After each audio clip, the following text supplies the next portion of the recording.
Welcome back बच्चों। Study time 11 में आपका बहुत बहुत स्वागत है। आज आपको बताऊंगी प्लांट किंगडम के बारे में। प्लांट किंगडम मतलब पौधों का जगत, पादप जगत। प्लांट किंगडम मतलब क्या हो गया? पौधों का जगत। बच्चों ये दो भागों में डिवाइडेड है। प्लांट किंगडम दो भागों में डिवाइडेड है। कौन कौन से? एल्गी, ठीक, एल्गी है, और दूसरा कौन सा है? ब्रायोफाइटा, एम्ब्रियोफाइटा है, ठीक। एल्गी और एम्ब्रियोफाइटा। देखो प्लांट किंगडम दो भागों में डिवाइडेड है, एल्गी और एम्ब्रियोफाइटा। तो अब एल्गी जो होता है वो आगे चल के तीन भाग में डिवाइड हो गया है। कौन कौन से? रोडोफाइसी, ठीक, कौन कौन से? रोडोफाइसी और फियोफाइसी, क्लोरोफाइसी। एल्गी जो है वो थ्री पार्ट्स में डिवाइडेड है, रोडोफाइसी, फियोफाइसी और क्लोरोफाइसी।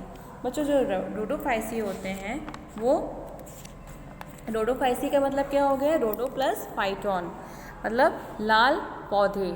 रोडो प्लस फाइटोन, लाल पौधे। बच्चों इन्हें लाल शैवाल भी कहा जाता है क्योंकि लाल रंग का पिगमेंट पाया जाता है। लाल रंग का पिगमेंट कौन सा होता है? फाइको एरिथ्रीन होता है।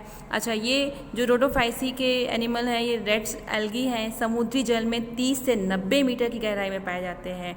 इनका जो थैलस संगठन होता है विभिन्न प्रकार का होता है।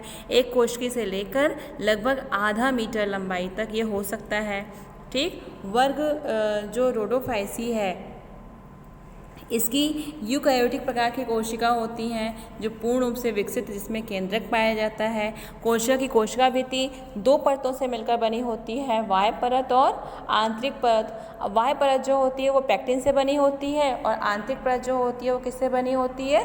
सेलुलर से बनी होती है, ठीक। आंतरिक परत किससे बनी होगी? सेलुलर से बनी होगी।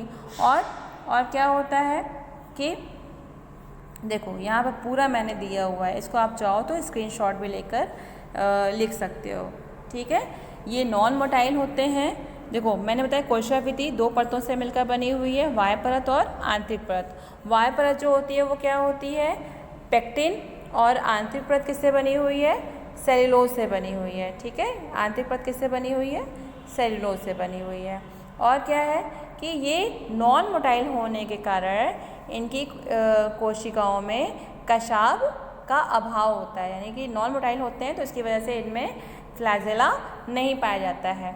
कोशाद्रव में रंगीन क्रोमेटोफोर्स पाए जाते हैं और जो संचित भोजन होता है वो किस रूप में पाया जाता है? फ्लोरिडियन मंड के रूप में पाया जाता है, ठीक। इनका रिप्रोडक्शन कैसा होता है? तीन प्रकार से होता है, कायिक, अलैंगिक और लैंगिक। तीन प्रकार से होता है। जीवन चक्र में अगुणित युग्मोद्भिद और द्विगुणित बीजाणुद्भिद अवस्थाएं पाई जाती हैं जो एकांतिक रूप से आती हैं, ठीक। यानी कि पहले हैप्लॉइड गैमेटोफाइट है, फिर डिप्लॉइड स्पोरोफाइट, उसके बाद फिर हैप्लॉइड गैमेटोफाइट और फिर देन डिप्लॉइड स्पोरोफाइट। ऐसी अवस्थाएं एकांतरित रूप से यानी पीढ़ी एकांतर चलता रहता है। एग्जाम्पल्स देख लो बच्चों क्या क्या है। जिलेडियम है और जिलेडियम है और पॉलीसाइफोनिया है, ठीक है। जिलेडियम और पॉलीसिफोनिया। चलिए नेक्स्ट देखते हैं आपको क्या है। नेक्स्ट है फियोफाइसी। फियोफाइसी का मतलब क्या होता है? भूरे शैवाल। फियोफाइसी का मतलब हुआ भूरे शैवाल। अच्छा, ये समुद्री शैवाल होते हैं, आकार में अत्यधिक विशाल होते हैं और सघन शाखित होते हैं, यानी कि इनकी शाखाएं जो होती हैं वो कैसी होती हैं? घनी होती हैं। ये यूकैरियोटिक कोशिकाओं की कोशिका भित्ति, ये यूकैरियोटिक कोशिकाओं की कोशिका भित्ति दो परतों से मिलकर बनी होती है, ठीक है। बाह्य परत और आंतरिक परत। बाह्य परत एल्जिन से बनेगा और आंतरिक परत जो है वो सेलुलोज से बना होगा। दो कशाभ पाए जाते हैं, दो प्रकार के कशाभ होते हैं। कौन कौन से? विप्लेश और टेंसिल। दो प्रकार के कशाभ पाए जाते हैं, एक होता है विप्लेश और दूसरा है टेंसिल। फोटोसिंथेटिक पिगमेंट जैसे क्लोरोफिल ए, क्लोरोफिल सी, ठीक, बीटा कैरोटीन, ज़ैंथोफिल, ये सब पिगमेंट्स हैं, फोटोसिंथेटिक पिगमेंट है। ये तीनों पिगमेंट पाए जाते हैं और प्रचुर मात्रा में फ्यूकोजेनिथिन पाया जाता है। इसी फ्यूकोजेनिथिन की वजह से इसका कलर कैसा होता है? भूरा होता है, ठीक है। इसी की वजह से इन शैवालों का कलर भूरा होता है। और कोशिकाओं में के कोशाद्रव में क्या पाया जाता है? फिकोजन वेसाइकल पाए जाते हैं। कोशिकाओं के कोशाद्रव में फिकोजन वेसाइकल पाए जाते हैं। संचित भोज्य पदार्थ देखो 3 रूप में पाए जाते हैं इसमें, लैमिनेरियन, मैनिटोल और तेल के कण के रूप में, ठीक है। और रिप्रोडक्शन कैसा होता है, 3 प्रकार से होता है, यानी कायिक जनन, अलैंगिक जनन और लैंगिक जनन, 3 प्रकार से होता है। बच्चों इनका पीढ़ी रेखांतरण जो होता है वो 2 तरीके से हो सकता है, समरूपी और विषमरूपी, ठीक है, 2 प्रकार से हो सकता है। पीढ़ी रेखांतरण यानी कि अल्टरनेशन ऑफ जनरेशन, ये 2 तरीके से हो सकता है, समरूपी और विषमरूपी। एग्जाम्पल देख लो, एक्टोकार्पस और डिक्टियोला। चलो नेक्स्ट देखते हैं। नेक्स्ट क्या है, क्लोरोफाइसी यानी कि ग्रीन एल्गी, जिसको हम कहते हैं हरे शैवाल। बच्चों ये सर्वव्यापी होते हैं। इनका संगठन स्तर देखो तो एक कोशिकीय होता है। यूकैरियोटिक कोशिका में क्लोरोफिल पाया जाता है। क्लोरोफिल पाया जाता है तभी तो इसका नाम क्लोरोफाइसी हुआ, तभी तो इसमें ग्रीन पिगमेंट हुआ, ठीक। कोशिका पर 1 से 8 कितने फ्लैजेला पाए जाते हैं, 1 से 8 फ्लैजेला पाए जाते हैं। और जो इनका फोटोसिंथेटिक पिगमेंट है वो क्या क्या है, क्लोरोफिल ए और बी, अल्फा और बीटा कैरोटीन और ज़ैंथोफिल, ये इनके फोटोसिंथेटिक पिगमेंट्स होते हैं। और पायरेनोइड क्लोरोफिल की कहाँ पाए जाते हैं, क्लोरोफिल की सतह पर पाए जाते हैं या फिर उसके अंदर धसे होते हैं। और जिनका संचित भोज्य पदार्थ है वो स्टार्च के रूप में पाया जाता है। जनन 3 तरीके से होता है, कायिक जनन, अलैंगिक जनन और लैंगिक जनन, ठीक। बच्चों 3 प्रकार से इनका जनन होता है। और पीढ़ी रेखांतरण जो होते हैं वो कैसा होता है, हरे शैवाल के जीवन चक्र में अगुणित युग्मोद्भिद और द्विगुणित बीजाणुद्भिद पीढ़ियाँ पाई जाती हैं, यानी कि गैमेटोफाइट स्टेज क्या होता है, हैप्लॉइड होता है, और स्पोरोफाइट स्टेज क्या होता है, डिप्लॉइड होता है। और दोनों एक के बाद एक आती है, इसलिए ये पीढ़ी रेखांतरण कहलाता है, ठीक है।